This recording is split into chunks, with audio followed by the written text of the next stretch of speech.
What matters the most? Bharat matters. जय Hind everyone, मेरा नाम है आदर्श गुप्ता और स्वागत है आपका भारत मैटर्स में। दोस्तों, हाल ही में मिनिस्ट्री ऑफ माइंस ने इंडिया के लिए 30 क्रिटिकल मिनरल्स की एक लिस्ट जारी की। ऐसे मिनरल्स देश के इकोनॉमिक डेवलपमेंट और नेशनल सिक्योरिटी की पर्सपेक्टिव से एक्सट्रीमली इंपॉर्टेंट है। ये वो मिनरल्स हैं जिनकी जरूरत आज हमें एयरक्राफ्ट इंजन बनाने से लेकर बैटरीज और हाई पावर्ड मैग्नेट्स इत्यादि डेवलप करने में पड़ती है। क्रिटिकल मिनरल्स को आइडेंटिफाई करने का मुख्य उद्देश्य इन मिनरल्स की इंपोर्ट डिपेंडेंसी को कम करते हुए इसके सप्लाई चेन को मजबूत करना है। साथ ही इसका काम कंट्री के नेट जीरो ऑब्जेक्टिव को हासिल करने में भी सपोर्ट करना है। ये लिस्ट भारत के पॉलिसी फॉर्मुलेशन में एक गाइडिंग फ्रेमवर्क की तरह काम करेगी और भारत के लिए क्रिटिकल मिनरल्स की वैल्यू चेन डेवलप करने में मदद करेगी। भारत के अलावा आज दुनिया के कई दूसरे देश अपनी नेशनल प्रायोरिटीज और फ्यूचर रिक्वायरमेंट्स को एनालाइज करते हुए क्रिटिकल मिनरल्स की ऐसी लिस्ट तैयार करते हैं। हालांकि भारत ने ऐसा पहली बार किया है। पिछले वर्ष नवंबर में मिनिस्ट्री ऑफ माइंस ने वीना कुमार दरमल के अंडर, जो कि माइंस मिनिस्ट्री में एक ज्वाइंट सेक्रेटरी पद पर नियुक्त हैं, 7 मेंबर की एक कमेटी सेटअप की थी ताकि भारत के लिए क्रिटिकल मिनरल्स की लिस्ट तैयार की जा सके। आज के इस वीडियो डिस्कशन में हम इस क्रिटिकल मिनरल की लिस्ट से जुड़े सारे महत्वपूर्ण पहलुओं को समझेंगे। हम जानेंगे ये मिनरल्स आखिर क्रिटिकल क्यों हैं और इंडिया इनके अवेलेबिलिटी में सेल्फ सफिशिएंसी कैसे हासिल कर सकता है। इस वीडियो की इंपॉर्टेंस यूपीएससी प्रीलिम्स और मेंस के जीएस पेपर 1 के mineral and energy resources, GS paper 2 के government policies and intervention section के लिहाज से काफी इंपॉर्टेंट है। इसके बारे में हम वीडियो के अंत में और भी बात करेंगे, पर फिलहाल के लिए अपने डिस्कशन को हम आगे बढ़ाते हैं। दोस्तों, वैसे तो क्रिटिकल मिनरल्स की कोई फिक्स डेफिनेशन नहीं है, लेकिन कुछ कैरेक्टरिस्टिक्स के बेसिस पर यह तय किया जाता है कि कोई मिनरल क्रिटिकल है या नहीं। पहले कैरेक्टरिस्टिक के अनुसार क्रिटिकल मिनरल्स उन्हें कहा जा सकता है जो मॉडर्न टेक्नोलॉजीज की फंक्शनिंग के लिए और किसी देश के इकोनॉमिक डेवलपमेंट और नेशनल सिक्योरिटी के लिए एसेंशियल होते हैं, यानी ऐसे मिनरल्स जिनकी अवेलेबिलिटी के बिना डिफेंस और टेक्नोलॉजिकल डेवलपमेंट पॉसिबल ही नहीं है। दूसरा कैरेक्टरिस्टिक के अनुसार दूसरे रॉ मटेरियल्स की तुलना में क्रिटिकल मिनरल्स की सप्लाई चेन के डिसरप्ट होने का रिस्क ज्यादा होता है।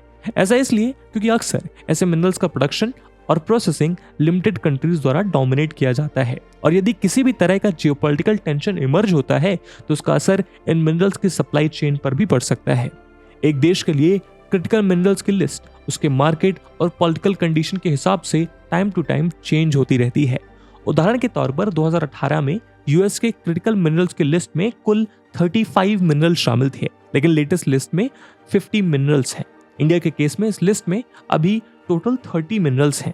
Antimony, beryllium, bismuth, cadmium, cobalt, copper, gallium, germanium, graphite, hafnium, indium, lithium, molybdenum, niobium, nickel, PG, phosphorus, potash, REEs, rhenium, silicon, strontium, selenium, tantalum, tellurium, tin, titanium, tungsten, vanadium और zirconium. यहाँ PGE और REEs 2 group हैं जिनमें कुछ bunch of minerals को रखा गया है। पीजीई यानी प्लेटिनियम ग्रुप ऑफ एलिमेंट, जिनमें प्लेटिनियम, पैलेडियम, रोडियम, ल्यूथेनियम, ऑस्मियम और इरिडियम जैसे मिनरल्स आते हैं, क्योंकि इनकी फिजिकल और केमिकल प्रॉपर्टीज प्लैटिनम के समान होती हैं। इन मिनरल्स का इस्तेमाल ज्वेलरी से लेकर मेडिसिन और इलेक्ट्रॉनिक इक्विपमेंट में होता है। सिमिलरली लिस्ट में मौजूद दूसरा ग्रुप है आरईज। इसका मतलब है रेयर अर्थ मिनरल्स, जिसमें 17 मिनरल्स को प्लेस किया गया है।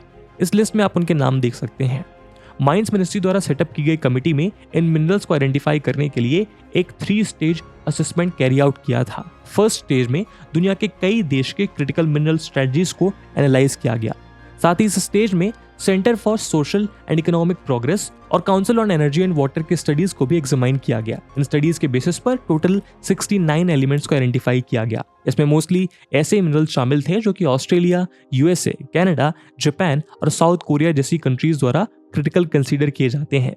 सेकेंड स्टेज में एक इंटर मिनिस्ट्रियल कॉन्सुलेशन कंडक्ट कराया गया था, जिसमें डिफरेंट मिनिस्ट्रीज अपने सेक्टर से रेलेवेंट क्रिटिकल मिनरल्स को आइडेंटिफाई करने में मदद कर रहे थे। इसमें मुख्य तौर पे ministry of power, department of atomic energy, ministry of new and renewable energy, department of fertilisers और नीति आयोग के मेंबर शामिल थे।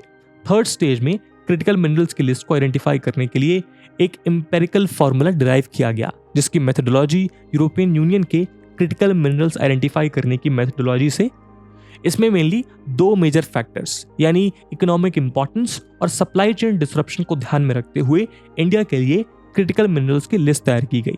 यानी इस लिस्ट में जितने भी मिनरल्स हैं उनकी या तो इकोनॉमिक इंपॉर्टेंस सिग्निफिकेंटली हाई है या सप्लाई चेन डिसरप्शन ज्यादा है, और कुछ मिनरल्स ऐसे हैं जिनके दोनों पैरामीटर्स हाई हैं। हालांकि इस कमेटी ने इकोनॉमिक इंपॉर्टेंस और सप्लाई चेन डिसरप्शन के अलावा इन मिनरल्स की सब्स्टिट्यूटेबिलिटी यानी अगर कोई एक मिनरल अवेलेबल ना हो उसके नेक्स्ट पॉसिबल सब्स्टिट्यूट की अवेलेबिलिटी कितनी है उसकी जगह इस्तेमाल किया जा सके, इस फैक्टर को भी कंसीडर किया है। साथ ही इन मिनरल्स के क्रॉस कटिंग यूजेजेस और इंपोर्ट रिलायंस जैसे फैक्टर्स को भी ध्यान में रखा गया है। तो उस लिस्ट में आइडेंटिफाई किए गए critical minerals various traditional industries को रॉ मटेरियल्स प्रोवाइड करने के काम आते हैं। For example computer, laptop, mobile phones, television जैसे इलेक्ट्रॉनिक डिवाइसेस की मैन्युफैक्चरिंग के लिए कॉपर, लिथियम, कोबाल्ट और टंगस्टन जैसे एलिमेंट्स एसेंशियल होते हैं। हमारे जितने भी इलेक्ट्रॉनिक गैजेट्स हैं इंक्लूडिंग फोन, टैबलेट और लैपटॉप, इनकी बैटरीज लिथियम से बनी होती है। इसके अलावा इन बैटरीज की मैन्युफैक्चरिंग में कोबाल्ट का भी इस्तेमाल होता है। टंगस्टन अपनी हाई डेंसिटी और ड्यूरेबिलिटी की वजह से मोबाइल फोन के वाइब्रेटर में वेट की तरह काम करती है। कॉपर की बात करें तो कॉपर सारे इलेक्ट्रॉनिक डिवाइसेस में वायरिंग प्रोड्यूस करने के लिए इंपॉर्टेंट होता है, क्योंकि कॉपर हीट और इलेक्ट्रिसिटी को एफिशिएंटली कंडक्ट करता है। इस वजह से मोबाइल फोन्स मैन्युफैक्चर करने के लिए कॉपर की सबसे ज्यादा जरूरत पड़ती है।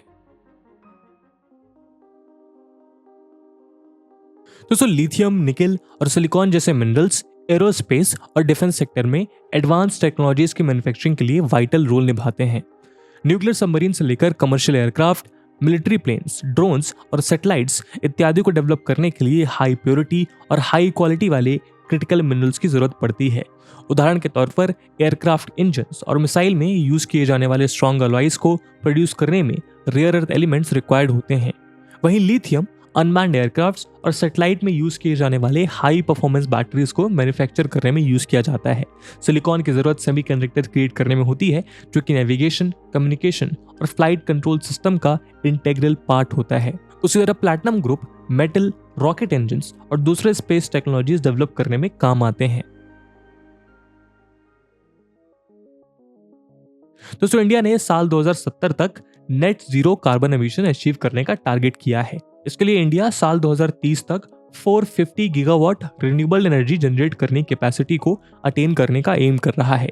इंडिया के इस ऑब्जेक्टिव को अकम्प्लिश करने के लिए क्रिटिकल मिनरल्स की सप्लाई होना ज्यादा जरूरी है। विंड टर्बाइन से लेकर इलेक्ट्रिसिटी नेटवर्क और इलेक्ट्रिक व्हीकल्स डेवलप करने के लिए क्रिटिकल मिनरल्स की एलिमेंट की तरह रिक्वायर्ड होते हैं। एक टिपिकल इलेक्ट्रिकल कार को मैन्युफैक्चर करने के लिए कन्वेंशनल कार के मुकाबले 6 गुना ज्यादा क्रिटिकल मिनरल्स की रिक्वायरमेंट होती है।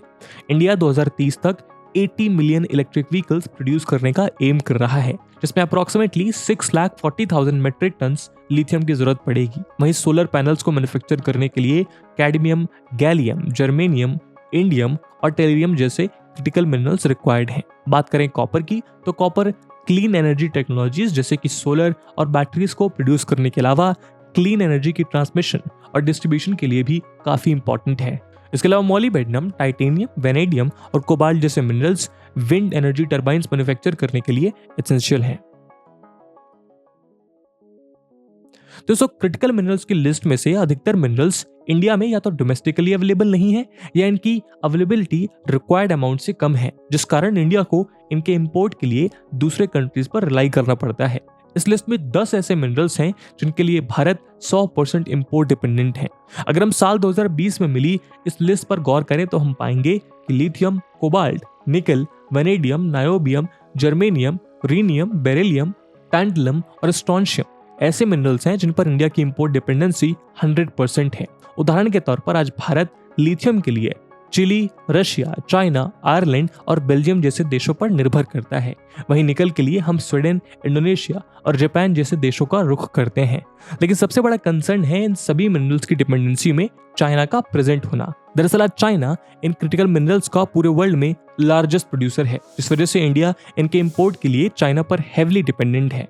ब्रूकिंग्स इंस्टीट्यूशन के एक रिसर्च के मुताबिक चाइना ग्लोबली 68% निकल, 40% कॉपर, 59% लिथियम और 73% कोबाल्ट रिफाइन करता है। इवन दो ये मटेरियल्स दुनिया के दूसरे देशों में भी पाए जाते हैं, लेकिन इनके एक्सट्रैक्शन, प्रोसेसिंग और रिफाइनिंग का मार्केट चाइना डोमिनेट करता है। यहाँ तक कि आज ऐसे बहुत से चाइनीज कंपनीज हैं जो कि दूसरे देश में इन मटेरियल्स की माइनिंग का काम ऑपरेट करते हैं।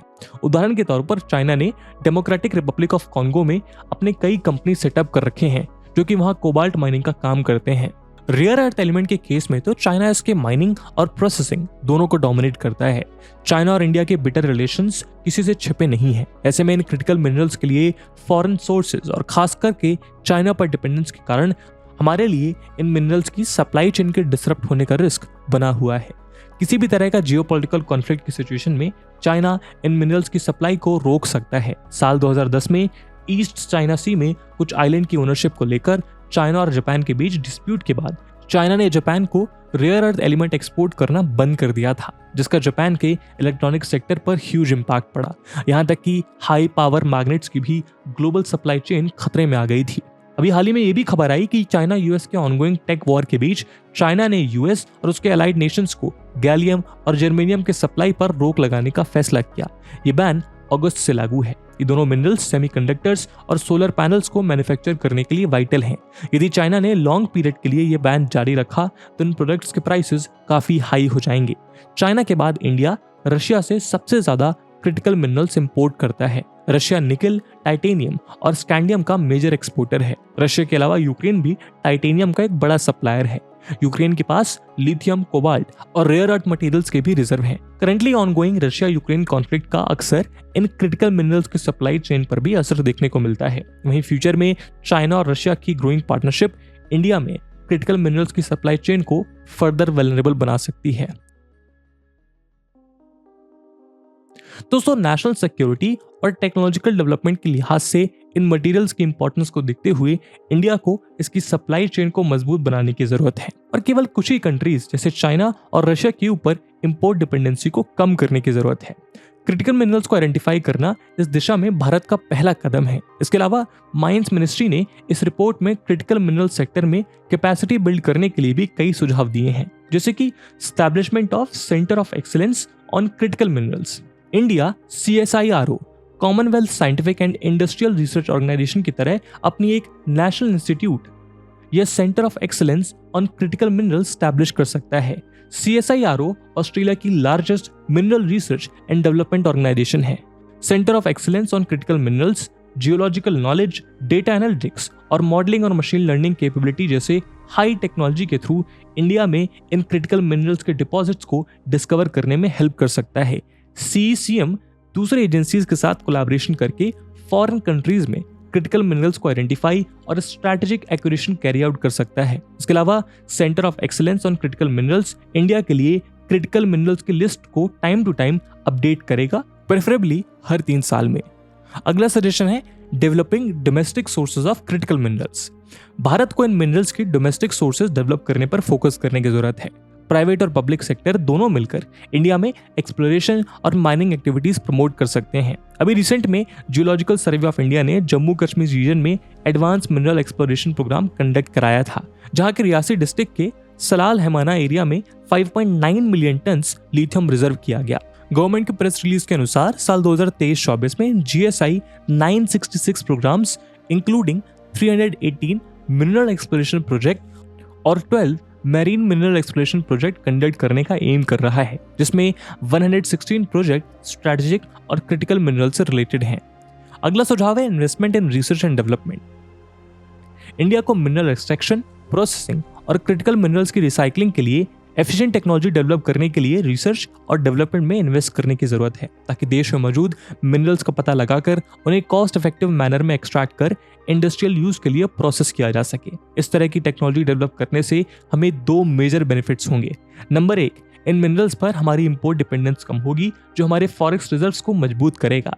वहीं अगर हम इन मिनरल्स के एक्सट्रैक्शन से लेकर इन्हें प्रोसेस करने में महारत हासिल कर लेते हैं, तो हम भी अपने पड़ोसी मुल्क चाइना की ही तरह ओवरसीज जाकर उन देशों में क्रिटिकल मिनरल्स को बाहर निकाल सकेंगे, जिनके पास इन मिनरल्स के मैसिव रिजर्व्स तो हैं, लेकिन उन्हें एक्सट्रैक्ट या प्रोसेस करने की टेक्नोलॉजी नहीं है। ऐसा करने से हमारी सप्लाई चेन और डाइवर्स होगी। अगला स्टेप हो सकता है deepening global partnership on critical minerals. दोस्तों, भारत ने हाल ही में मिनरल सिक्योरिटी पार्टनरशिप MSP नाम की एक USA लेड अलायंस का मेंबरशिप एक्वायर किया है। इस अलायंस में 14 कंट्रीज शामिल हैं, including USA, Australia, Canada, Germany, France, Japan, Republic of Korea, Sweden, United kingdom, European union, Italy, Finland और इंडिया। इंडिया इस पार्टनरशिप को ज्वाइन करने वाला अकेला डेवलपिंग कंट्री है। MSP का गोल इसके मेंबर कंट्रीज का जियोलॉजिकल पोटेंशियल फुली रियलाइज करने में सपोर्ट करना है। ये मेंबर कंट्रीज को मिनरल्स की प्रोडक्शन और प्रोसेसिंग के लिए गवर्नमेंट और प्राइवेट सेक्टर द्वारा इन्वेस्टमेंट को कैटलाइज करने में हेल्प करेगा। MSP का मेंबर बनने से इंडिया को एडवांस एक्सप्लोरेशन और एक्सट्रैक्शन टेक्नोलॉजीज यूज करने वाले कंट्रीज के साथ एंगेज करने का मौका मिलेगा और उनके एक्सपीरियंस से सीखने की अपॉर्चुनिटी भी मिलेगी। हालांकि MSP मिनरल सेक्टर में अकेला ग्लोबल अलायंस नहीं है जिसे भारत ने ज्वाइन किया है। इससे पहले इसी साल अप्रैल में इंडिया ने ऑस्ट्रेलिया के साथ भी पार्टनरशिप की है, जिसके तहत इंडिया और ऑस्ट्रेलिया मिलकर ऑस्ट्रेलिया में 5 क्रिटिकल मिनरल्स इंक्लूडिंग लिथियम और कोबाल्ट की एक्सप्लोरेशन प्रोजेक्ट्स कैरी आउट करेंगे। ये एक्सप्लोरेशन प्रोजेक्ट ऑस्ट्रेलियन गवर्नमेंट का critical mineral facilitation office CMFO और इंडिया के काबिल यानी खनिज विदेश इंडिया लिमिटेड द्वारा फंड किया जाएगा। ऑस्ट्रेलिया ने हाल ही में अनाउंस किया कि वो India Australia critical minerals investment partnership को $5.8 बिलियन प्रोवाइड करेगा। ऑस्ट्रेलिया वर्ल्ड का ऑलमोस्ट 50% लिथियम प्रोड्यूस करता है और रेयर अर्थ एलिमेंट का 4th लार्जेस्ट प्रोड्यूसर है। ये स्टेप इंडिया को उसके जियोलॉजिकल पोटेंशियल को टैप करने में और सप्लाई चेन मजबूत करने में हेल्प करेंगे, लेकिन ये काफी नहीं है। इंडिया को दूसरे देश जैसे जापान और चिली के साथ क्रिटिकल मिनरल पार्टनरशिप बिल्ड करने की जरूरत है ताकि शॉर्ट टर्म में इंडिया अपने क्रिटिकल मिनरल्स की डिपेंडेंस को एक यूनिवर्सल और इंटैक्ट सप्लाई चेन के जरिए फुलफिल करे और लॉन्ग टर्म में R&D की मदद से सेल्फ सफिशिएंसी को अचीव कर सके। दोस्तों, इंडिया के पास ह्यूज मिनरल जियोलॉजिकल पोटेंशियल है। हालांकि माइनिंग रिफॉर्म्स में डिले के कारण इंडिया के पास प्रेजेंटली ये मिनरल्स डोमेस्टिकली अवेलेबल नहीं है। इसलिए इंडिया को आइडेंटिफाइड इन क्रिटिकल मिनरल्स की अवेलेबिलिटी एश्योर करने और सप्लाई चेन को स्ट्रेंथन करने के लिए नेशनल स्ट्रेटजीज डेवलप करनी होंगी और उन्हें सक्सेसफुली इंप्लीमेंट करने के लिए स्टेप्स लेने होंगे। और इन्हीं सजेशंस के साथ आज के वीडियो को हम यही विराम देते हैं। इस वीडियो की इंपॉर्टेंस UPSC प्रीलिम्स और मेंस में देखते हुए एक सवाल हम आपके लिए छोड़कर जा रहे हैं जिसको आपको कमेंट सेक्शन में आंसर करना है। The question is what are critical minerals, discuss the challenges India faces in assuring resilient critical mineral supply chain and how can India overcome these challenges. And with this question my friends, that's it for the video. I hope आपको video पसंद आई होगी और अगर पसंद आई है तो अपने दोस्तों के साथ शेयर करना मत भूलिएगा। मिलते हैं अगले वीडियो में, तब तक के लिए जय हिंद, जय भारत।